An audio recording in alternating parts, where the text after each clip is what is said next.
online world is moving at a pace that's almost light speed. Probably it's faster than light speed. I don't actually know how fast light speed is, but it's changing really rapidly.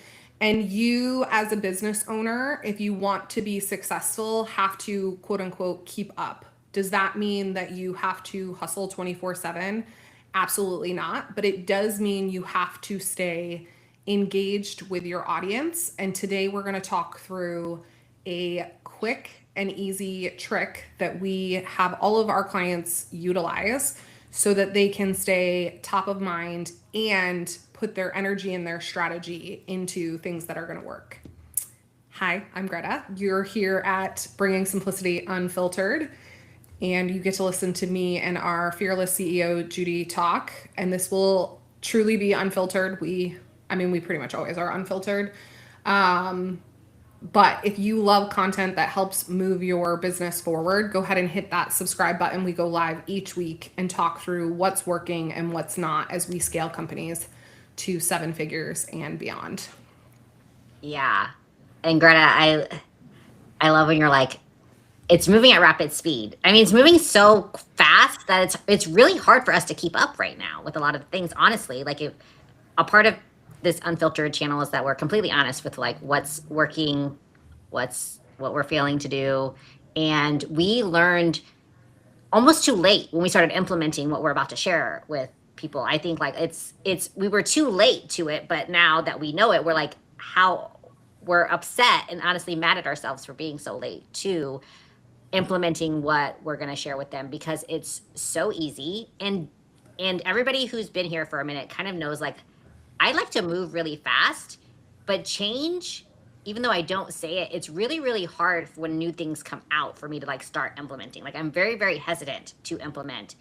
I was very hesitant to implement AI right away. I'm very hesitant to dive into, we're one of the later agencies probably to start adapting a lot of these things.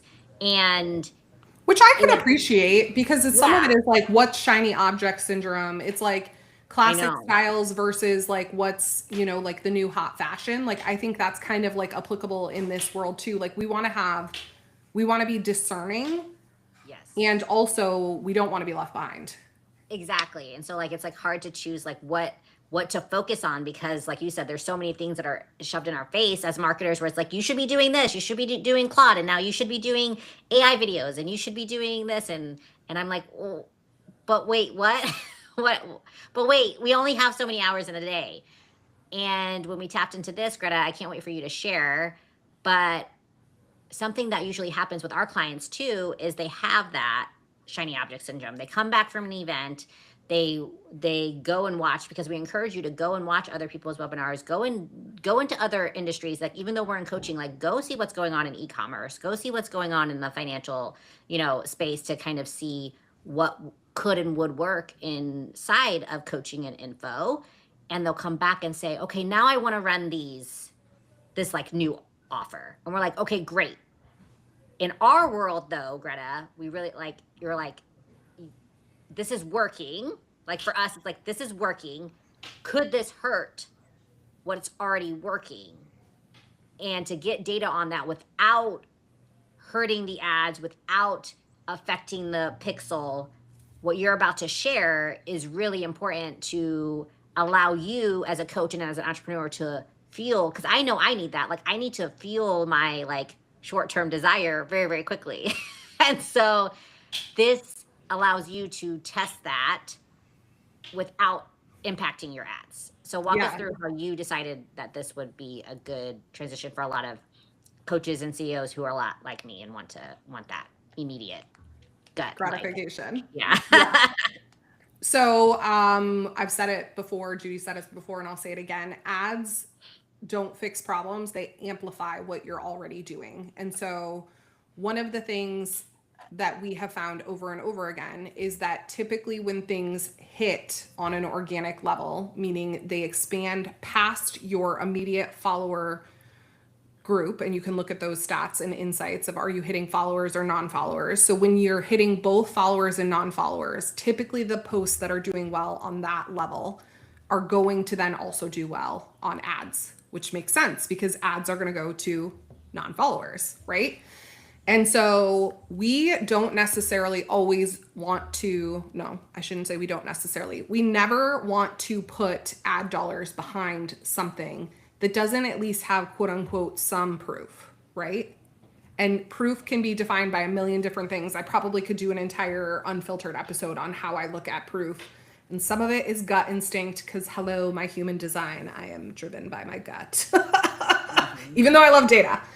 And so one of the things that we realized pretty early on is that when we can get things to hit organically, it makes so much more sense to then move into the ads part. And a lot of times you'll have a lot of different ideas. You're not sure which one's going to necessarily hit with your audience. And so enter trial reels. And I know everybody talks about trial reels.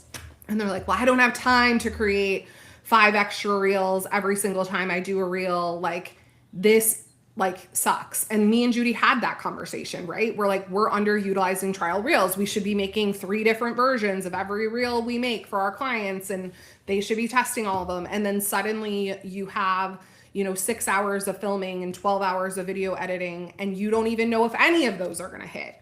And so I was like, all right, bringing simplicity. How do we make this simple? And I was thinking about our starter test, which if you haven't watched that episode, we'll link it below.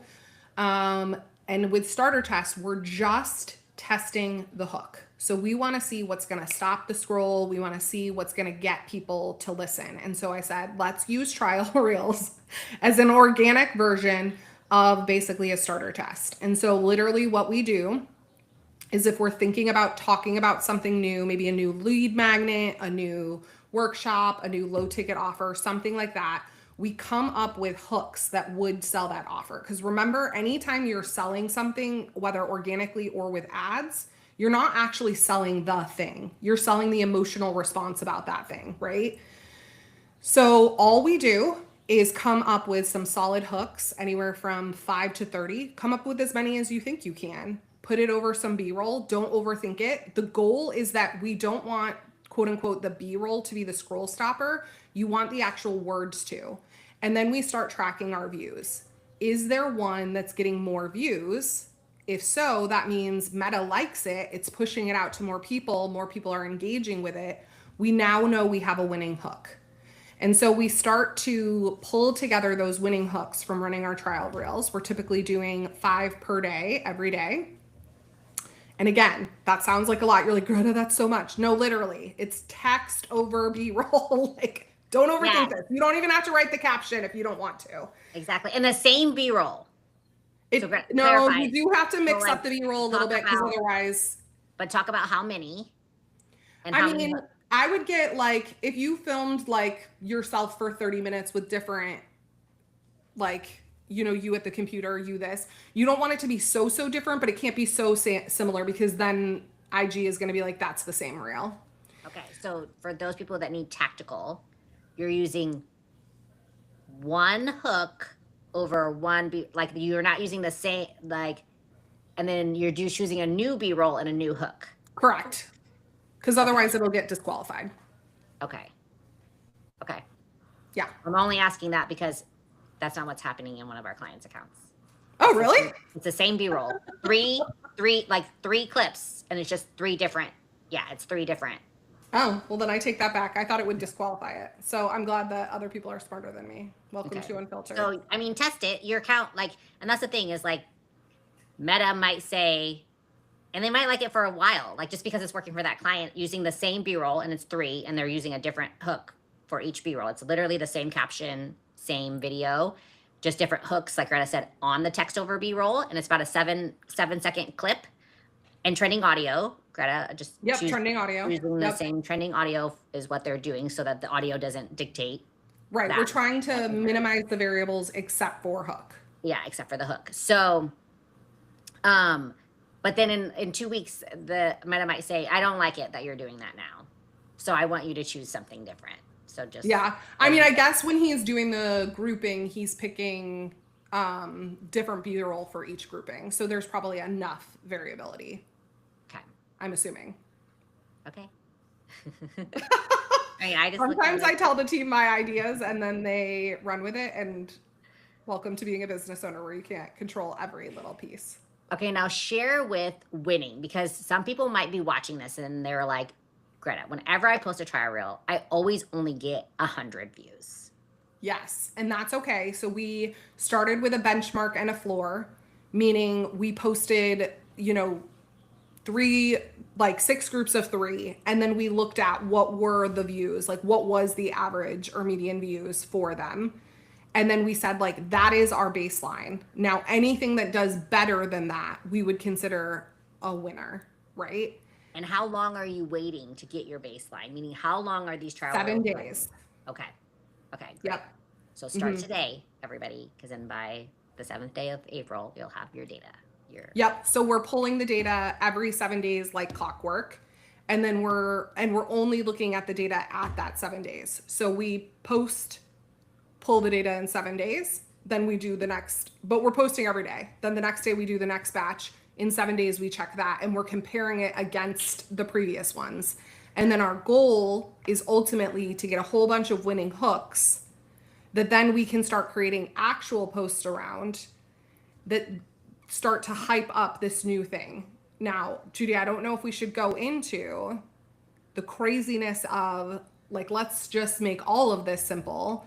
We don't do a full-blown lead magnet, landing page, all the things until it then has been proven when it's been posted. So not even from trial reels. So we have a winning hook. We take that winning hook, we make it a post, and then we literally create a quick ManyChat that gives them the full resource from whatever program it is that we're running. Or, I mean, you could come up with a lead magnet, but you don't need landing page, email sequences, none of that. Like, until it's a proven people want this, we don't move forward with more stuff, because that's the problem. Is everybody's like, I have 7,000 million things to do, I don't have time for this. Well, what if you just didn't do that? Yeah, just don't. I mean, don't eliminate it. Just think about, what can I eliminate? What can I eliminate? And agreed. I mean, don't do it. Don't do it until you have, more proof and data behind it. Yeah. Okay. So this solves, in your opinion, Greta, trial reels solves what problems for coaches right now? Because there's so much noise out there. Yeah. So when we're running ads, ad fatigue is real. So we have to be introducing new things fairly frequently. And when I say fairly frequently, it does depend on the person we're running ads for. But we put a good amount of money behind lead magnets to obviously get leads to convert to sales. And so there becomes a point where your people who you're targeting are like, have seen those ads enough, they want something new. So we're specifically looking to add a new lead magnet or something like that about every 45-ish days. And so when you get the itch to do something, I'm gonna be like, awesome, start the organic research now, run your trial reels, see what mini magnets hit, see what things people want to talk about, so that then we can start developing the next thing that we're going to run ads to. So for this specific account, we ran probably 5 different mini magnets, and we all had an idea of which one would be the top performer, because you always do, right? And then like, oh, that one is so clearly the winner. Like, we would be dumb not to run ads behind that, because literally, like, our typical comments on a post might be 50 and that one got 600. Like, hello, that's going to do well for ads, right? But it all started with the trial reel process. Yeah. Another thing we've talked about, Greta, is something that coaches do and expect their ads to do is basically like, okay, I can run ads now. I don't have to worry about learning my audience. I don't have to worry. Like, this sounds like more work for me, Greta. Why is this so important for me as a coach and in the info space to be doing? Why can't I? Because everyone's telling me all I have to do is just have a low ticket offer or whatever and just let it run, and I can make 6 figures a month on autopilot. But what these coaches and course creators and info people are not telling you is that they are always studying their audience. Those who are continuing to be successful and who are lasting in the market are continuing to know and learn what their audience is doing. I love the the reels right now. They're like, I'm shutting down my coaching program. And then it's like, just kidding. I'm not. This is so stupid. Why are you listening to everybody who's saying this? No, they're not. They're doing what we're sharing with you right now, which is not allowing your ad account to fatigue, really knowing what you're buying. Because for our coaches who have been doing this for years, what worked 2 months ago is not working right now. Like, doesn't work now. We had to start doing this. Yeah. And so if you can kind of walk through that piece of it too, where everybody thinks they can just run ads and now they don't have to focus on their avatar or learn anything about their audience ever again. I mean, I think that goes back to a lot of what you talk about too, where like trust is super low in the industry right now. And so if you think, I mean, we're not in the days where you can just put something up and people just immediately buy. It does happen, but just not to the scale that it used to. And like people need to feel that sense of community. They need to see that you solve their specific problem. And they need to feel like you understand them specifically, just because otherwise they would just go to ChatGPT and talk to ChatGPT about the things that they're struggling with. And so to me, that's like, you have to be building that community. You have to be engaging with your audience to know what those pain points are and to know what only you can solve. Not that they couldn't just plug it into Claude or ChatGPT and get an answer, right? Yeah, exactly. And to get to that deep emotion, like Greta said, now go back. Like if you guys were watching this, if you go back, she mentioned how to get to that deep emotion in the trial reels with the hooks. Is like we are tapping into what that visceral reaction is going to be from them, and that's your winning thing to keep going, and that's your winning sign to say, oh, this is what they're all feeling right now. This is what, because remember, as a coach, you're kind of far removed from the problem now. And so, how to get tapped back into that problem is to do what Greta mentioned with the trial reels and doing those hooks.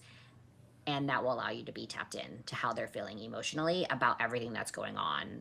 And they kind of need to know, like Greta said, what can they get that's not in ChatGPT, but also what can they get that another program isn't offering. Because remember, they're seeing all these ads from everyone else. So Yeah. make sure that yours are standing out so that way you gain trust and you're building that rapport and continuing to build it. And I feel like we need to do a whole video too on, maybe that's next week, of like talking through unique ways to get hooks, because you don't want to just be like, go to ChatGPT and be like, give me 20 hooks for my audience. This is the audience. No. That's one place to We can talk start about the because you want to tools run that a we use. bunch. Maybe Yeah, but like some we'll tools. do it together and we can create a trial reels together next time if everybody wants to join us next We week. could. We can That's make a whole crazy. thing and you guys can watch us do it for us. No, I think that's really, really good. All right. Awesome. Well, we'll leave everybody hanging. Yeah. So, but even before you learn how to do hooks, if you learned anything from this, it's just start. So even if you just want to go to ChatGPT right now and come up with 20, post 5 today, 5 tomorrow, 5, however many until next time we meet, and start collecting, seeing which ones are hitting. Yeah. All right, everybody. All right. Bye, everybody. Bye.